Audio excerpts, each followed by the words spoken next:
안녕하세요. 책 읽어주는 재미입니다. 오늘 소개해드릴 책은 김혜남 선생님의 당신과 나 사이라는 책입니다. 김혜남 선생님은 1959년 서울에서 태어나 고려대학교 의과대학을 졸업하고 국립정신병원에서 12년 동안 정신분석 전문의로 일했습니다. 경희대 의대, 성균관대 의대, 연세대 의대, 외래 교수이자 서울대 의대 초빙 교수로 학생들을 가르쳤고 김해남 신경정신과 의원 원장으로 환자들을 돌보았습니다. 80만 부 베스트셀러 30살이 심리학에게 묻다, 심리학이 30살에게 답하다를 비롯해 나는 정말 너를 사랑하는 걸까?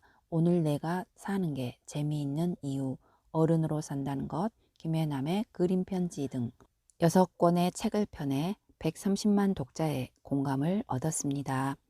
정신분석 전문의로 두 아이의 엄마로 시부모님을 모시고 사는 며느리로 눈코 뜰 새 없이 바빴던 그녀는 40살까지만 해도 내가 잘했으니 지금의 내가 있는 거지라고 생각했다. 사람들이 그녀를 필요로 했으면 했지 그녀에게는 그들이 별로 필요 없다고 여겼다. 더 나아가 그녀 없이는 집이고 병원이고 환자들이고 다 잘 지내지 못할 것이라고 자만했다. 곁에 있는 사람들에게 고맙다고 말하면서도 속으로는 원망한 적이 더 많았다. 당시에는 모든 인간관계가 그저 힘들고 피곤하게만 느껴질 뿐이었다. 그런데 2001년 몸이 점점 굳어가는 파킨슨병 진단을 받은 후 그녀를 찾아오거나 연락하는 사람들이 줄어들기 시작했다. 병세가 악화되어 2014년 병원 문을 닫은 이후에는 그렇게 많던 지인들이 다 어디로 갔는지 사라지고 없었다. 그보다 더 충격적인 것은 세상이 그녀 없이도 너무나 멀쩡하게 잘 돌아갔다는 사실이다. 그제야 그녀는 자신의 곁을 지켜주는 사람들을 다시 보게 되었고 동시에 과거의 건성으로 대했던 사람들에 대해 진심으로 미안한 마음이 들었다. 그녀는 인간 관계 때문에 힘들어하는 사람들이 과거의 자신처럼 실수하지 않기를 바라는 마음으로 이 책을 쓰게 되었다. 그녀는 말한다. 인간 관계 때문에 너무 힘들면 끝내 싸우고 돌아서게 됩니다. 관계를 끊으면서 서로 더 큰 상처를 입게 되는 것입니다. 그렇다고 억지로 관계를 좋게 만들려고 노력 또한 관계를 더 어긋나게 만들 뿐입니다. 그럴 때는 예쓰지 말고 거리를 두십시오. 둘 사이에 간격이 있다는 것은 결코 서운해해야 할 일이 아닙니다. 그것이 얼마나 서로를 자유롭게 하고 행복하게 만드는지는 경험해보면 바로 깨닫게 될 것입니다. 이 책의 목차를 보면 사람 사이에 거리가 필요한 이유 2장, 당신과 나 사이를 힘들게 만드는 것들에 대하여 3장, 나에게 가장 소중한 건 당신이 아니라 바로 나 자신이다.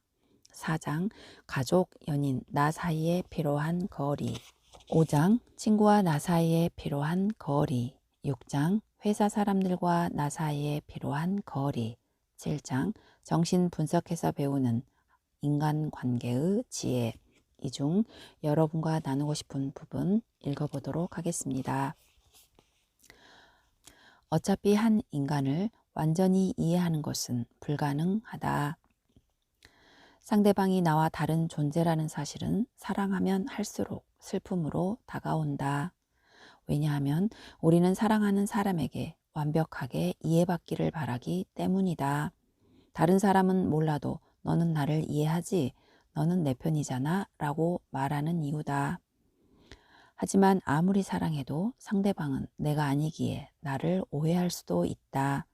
나는 그저 햇볕이 따가워서 얼굴을 찌푸렸을 뿐인데 그는 자기가 뭘 잘못해서 그런 거라고 오해할 수 있다는 말이다. 아니 그런 오해를 하다니 어떻게 그럴 수가 있어? 나를 몰라? 라고 반문하며 서운함을 토로해도 어쩔 수 없다. 전 세계 60억 명의 사람이 모두 그런 억울함을 느끼며 살아간다고 하면 조금 위로가 될까? 오해받지 않는 사람은 이 세상에 단 한 명도 없다. 그런데도 우리는 사랑하는 사람이 내 마음을 다 알아줄 것이라고 기대한다.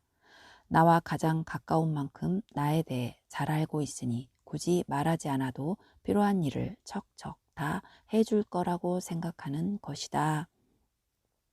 하지만 그것은 착각일 뿐이다. 표현하지 않는데 누가 그걸 알겠는가? 그러니 상대에게 허망한 기대를 품고 실망하고 상대를 미워하기를 반복하는 대신 상대에게 원하는 것을 솔직하게 말하는 용기가 필요하다. 남 탓, 내 탓 모두 문제 해결에 도움이 되지 않는다.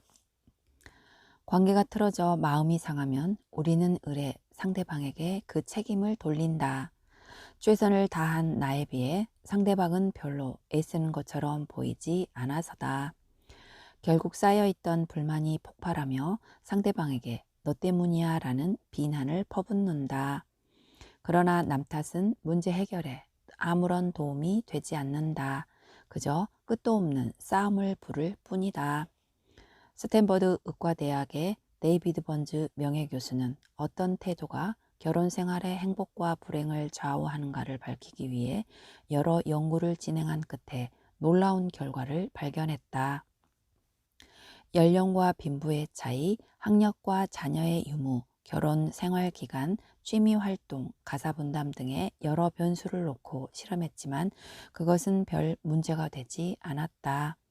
부부 사이의 행복과 불행을 좌우하는 가장 큰 요인은 바로 남 탓이었다.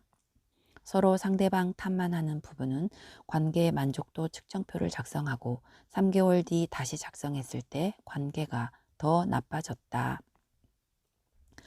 반대로 상대방을 탓하거나 그를 바꾸려고 하는 대신 스스로 변화하는 데 집중한 부부들은 부부관계 역시 괜찮았다.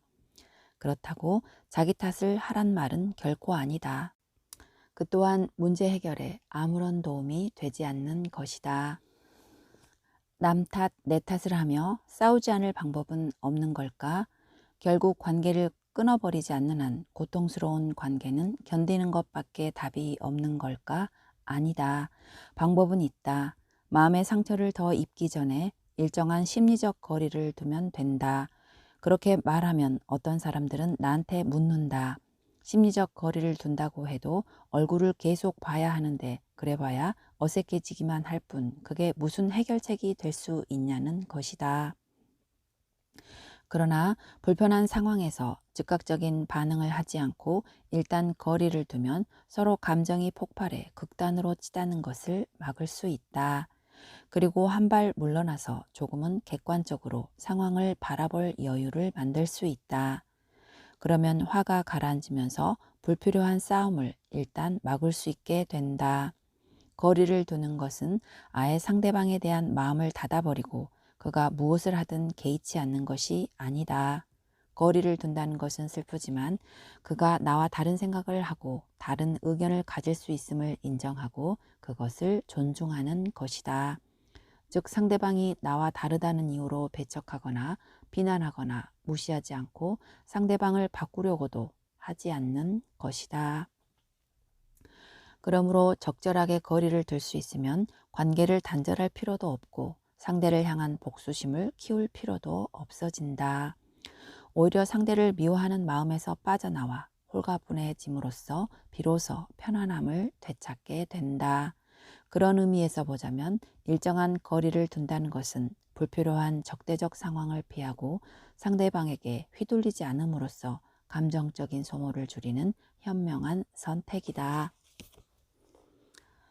왜 나는 사소한 일에도 자꾸만 화가 나는 걸까? 사람은 자신을 특별하고 귀하고 착한 사람이라고 생각하는 경향이 있다. 만약 그런 자신의 이미지에 누군가 타격을 입히면 분노의 감정이 일어나는데 그것을 자기애적 분노라고 한다. 타인이 나의 성취를 깎아내리거나 나를 나쁘게 말하거나 원하는 사랑을 주지 않을 때 내가 뭔데 나를 무시해라며 화를 내는 것이다. 그런데 자존심이 약한 사람은 아주 사소한 일에도 상처를 받아 불같이 화를 낸다. 눈이 나빠 미처 못 보고 지나쳤을 뿐인데 인사도 안 하고 무시했다며 화를 내고 회의 중이라 전화를 못 받았을 뿐인데 일부러 피한다고 화를 낸다. 상대방이 고의로 그런 게 아닌데도 열등감에 휩싸여 상황을 제대로 보지 못하는 것이다. 그럴 때는 혹시 이 상황이 내가 원하는 대로 흘러가야만 한다고 고집하는 건 아닌지 돌아볼 필요가 있다. 세상은 원래 내 뜻대로 되지 않는 법이다. 그런데도 화가 나는 것은 상대방에게 무언가를 기대했기 때문인데 모든 사람에게는 자신의 방식대로 행동할 권리가 있다. 그래서 단지 내 마음에 안 든다는 이유로, 내 눈에 거슬린다는 이유로 벌컥 화를 내며 상대방을 바꾸려고 해봐야 그는 바뀌지 않는다. 오히려 관계만 나빠질 뿐이다. 게다가 그 상황에서 상대방에게 무시당한다고 생각해서 상처를 입는 것은 바로 나 자신이다. 그러므로 화가 날 때는 절대 바뀌지 않을 부분에 대해 화를 내고 있는 건 아닌지 생각해 봐야 한다. 그래야 상대방이 마음에 안 드는 행동을 해도 이성을 잃지 않을 수 있으며 상황을 객관적으로 바라볼 수 있게 된다. 부당한 비난에 우아하게 대처하는 법. 살다 보면 상습적으로 남에게 상처를 주는 사람들을 만날 때가 있다.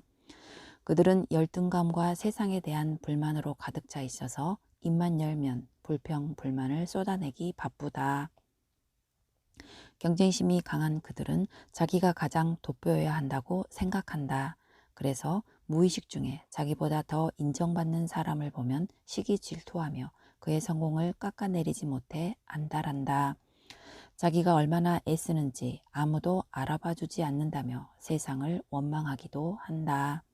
그 분풀이 대상이 되는 사람들은 물론 그보다 약한 사람들이다.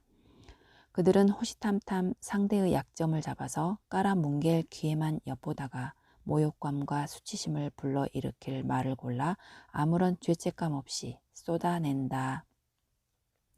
인터넷에 악성 댓글을 달면서 순간적으로 우월해진 듯한 쾌감을 느끼거나 다른 일로 기분이 안 좋은 상사가 괜히 일 잘하는 사원을 불러다 너는 너무 건방져라고 비난하는 것 등이 이에 속한다.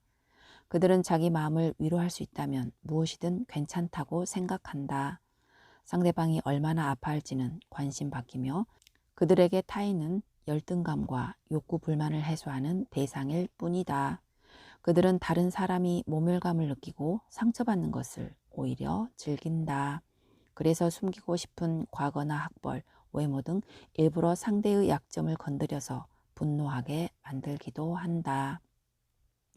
이처럼 일부러 상처를 주려고 작정한 사람들에게 부당한 비난을 들으면 충격을 받을 수밖에 없다.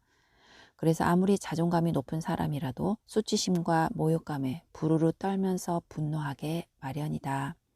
하지만 아무리 억울해도 결코 상대방의 도발에 넘어가서는 안 된다.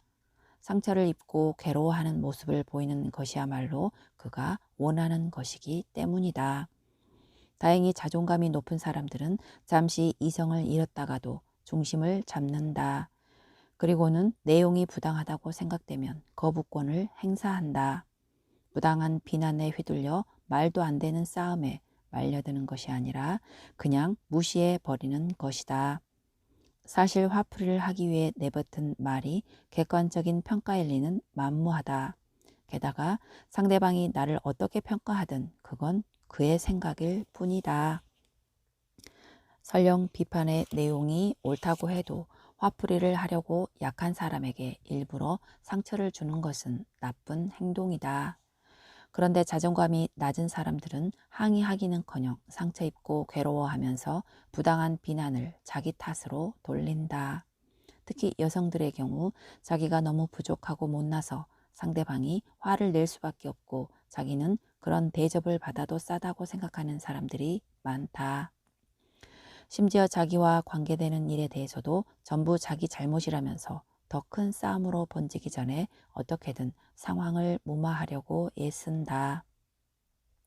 하지만 그래봤자 작정하고 상처를 주려는 상대방은 더욱 포악해질 뿐이다.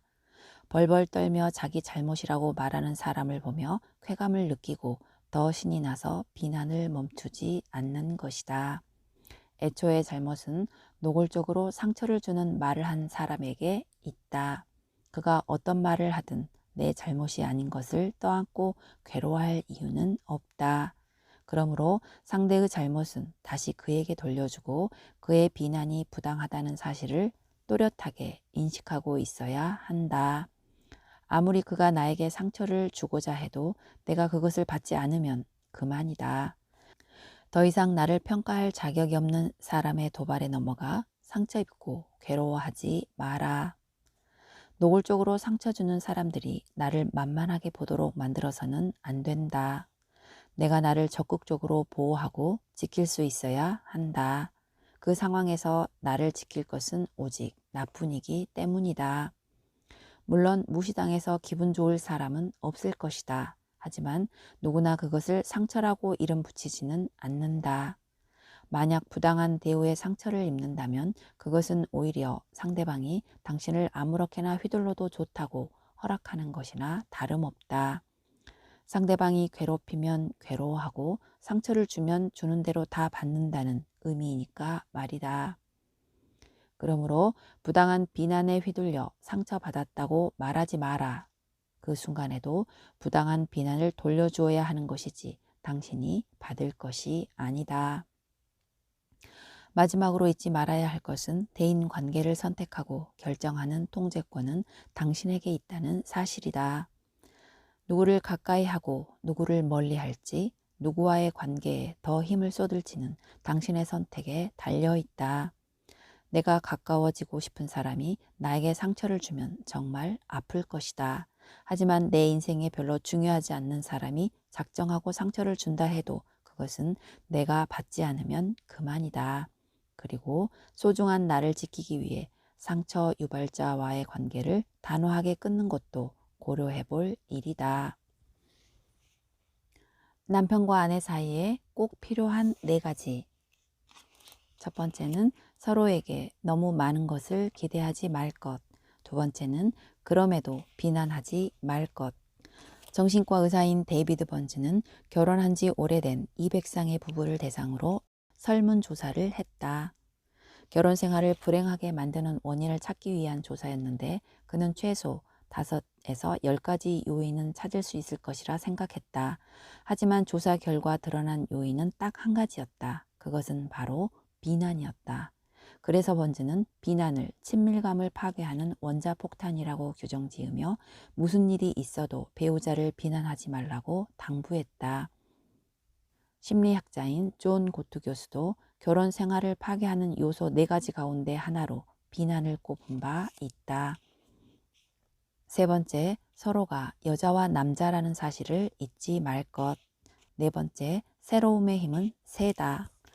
사랑의 심리학을 연구해온 스토니브룩 대학교 아사 에런 교수는 재미있는 실험을 하나 했다. 결혼 생활을 오래 지속시키는 데 있어서 중요한 것을 찾기 위한 실험이었는데 결혼한 지 평균 15년이 넘는 부부 53쌍을 세 그룹으로 나눴다. 그중 첫 번째 그룹에게는 일주일에 한 번씩 영화 관람 같은 익숙하면서도 즐거운 일을 하게 했고 두 번째 그룹에서는 같이 춤을 추거나 콘서트에 가는 일 등 일상적이지 않은 일을 하게 했다. 세 번째 그룹에게는 평소대로 생활하게 했다. 10주가 지난 후에 조사해 보니 두 번째 그룹, 즉 익숙하지 않은 새로운 활동을 한 부부의 결혼 만족도가 다른 부부들에 비해 현저히 높았다. 새로움이 결혼 생활을 오래 지속시키는 가장 중요한 키워드임을 발견해낸 것이다. 나 또한 그 말에 동의한다. 아무리 바쁘고 힘들어도 부부가 새로운 무언가를 찾아 같이 해나가는 시간을 가지면 좋다. 그 활동이 꼭 비쌀 필요는 없다. 돈 한 푼 없이도 인생을 즐길 방법은 많다. 마음이 있다면 말이다. 다섯 번째, 가장 중요한 사람은 바로 나임을 잊지 말 것. 정신분석에서 경청이 중요한 이유. 환자들은 종종 의사인 내가 모든 문제를 즉각적으로 해결해 주기를 바란다. 고통을 없앨 방법을 즉시 알려달라는 것이다. 그러나 정신과 의사로서 나는 환자가 왜 그렇게 고통스러운지 그 뒤에는 어떤 상처가 숨어 있는지를 같이 찾아줄 수 있을 따름이다. 이때 필요한 것이 바로 경청이다. 내가 환자의 이야기를 잘 들어주면 환자는 자기 이야기를 풀어놓으면서 그동안 몰랐던 자기 마음을 하나둘 이해하게 된다. 두려워서 꽁꽁 가슴 한구석에 감춰둔 상처를 직면하고 그것을 어루만지며 비로소 어두운 과거에서 벗어나게 되는 것이다. 만약 내가 즉각적인 해결 방법을 제시했다면 환자들은 상처에서 더 빨리 벗어날 수 있었을까? 나는 결코 그렇게 생각하지 않는다. 사람들은 아무리 뛰어난 사람이라고 해도 자신을 잘 알지도 못하는 누군가가 충고하는 것을 본능적으로 싫어한다. 잘 아는 사람이라도 자신의 얘기를 다 들어보지도 않고 섣불리 조언을 하면 그대로 튕겨버린다. 너는 문제 해결 능력이 없어. 그러니 내 말 들어라며 자신을 제멋대로 휘두르려는 것으로 느껴져 기분이 나쁘기 때문이다. 그러므로 상대방을 제대로 이해하지도 않은 상태에서 섣부른 조언을 하는 것은 아예 하지 않는 것만 못한 결과를 초래한다. 환자들의 경우도 마찬가지다. 의사인 내가 해결책을 곧바로 제시해버리면 환자는 자기 힘으로 충분히 문제를 해결할 수 있음에도 그것을 깨닫지 못할 뿐더러 자신은 남의 도움 없이는 아무것도 못하는 존재라며 자기 자신을 깎아내리게 될 것이다. 그것이 상처 치유에 아무런 도움이 안 되는 것은 물론이다. 상대방이 가장 원하는 것은 그저 당신이 잘 들어주는 것이다. 그러므로 누군가 당신을 필요로 한다면 그가 원하는 것은 빛나는 조언이나 충고가 아니다. 다만 그의 곁에서 자기 이야기에 진심으로 귀 기울여 줄 사람을 필요로 하는 것이다. 사람들은 대개 자신이 앞으로 무엇을 어떻게 해야 할지 이미 알고 있다. 그러므로 당신이 할 일은 그저 곁에서 묵묵히 잘 들어주는 것 뿐이다. 아무리 상대방이 틀렸고 당신이 옳다고 생각되더라도 일단은 그의 입장에 서서 끝까지 들어주어라. 어떠한 경우라도 상대방이 말하는 도중에 끼어들어 비판하려 들지 마라. 상대방이 자기 문제를 스스로 잘 헤쳐나갈 것이라고 믿고 기다려 줘야 한다. 그것이 진심으로 상대방을 위하는 길이다. 그래서 어쩌면 최고의 조언은 잘 들어주는 것 그 자체에 있는지도 모르겠다. 지금까지 시청해 주셔서 감사합니다.